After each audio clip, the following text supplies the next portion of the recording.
a taste of home in a foreign land. Ivan, who doesn't want us to use his last name for security reasons, is one of thousands of Russians of Jewish descent who've arrived in Israel since the Kremlin called for a partial mobilization.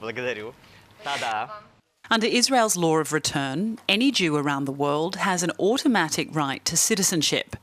Ivan, whose grandfather is Jewish, started making inquiries in February, shortly after Russia invaded Ukraine. When the war began, the special military operation, I started looking at the programs Israel offered Jews. I had thought that until the new year I would earn money, with plans to come later. But on the 21st of September, fearing conscription, things became urgent.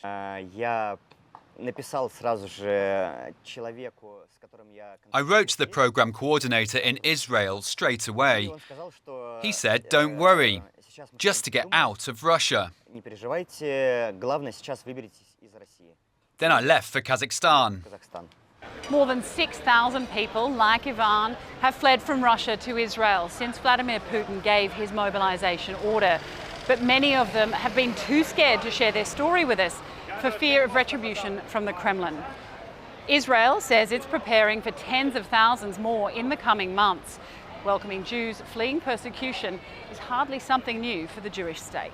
The biggest migration was throughout the 90s, where Israel welcomed over 1 million immigrants from former Soviet Union countries. What we've seen this year is a 20-year record. It does come naturally for us to open the doors to anyone of Jewish descent according to the law of return. This is our vocation. A vocation Ivan was happy to benefit from.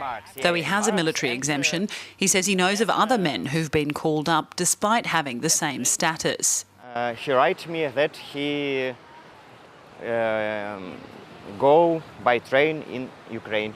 It's a fate hundreds of thousands of young men are desperate to avoid, even if it's hard to leave your homeland.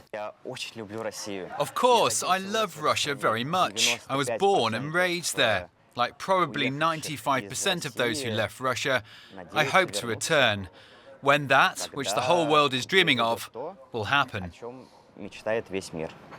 Homesick as he is, Ivan says he's happy he's now living in a free country.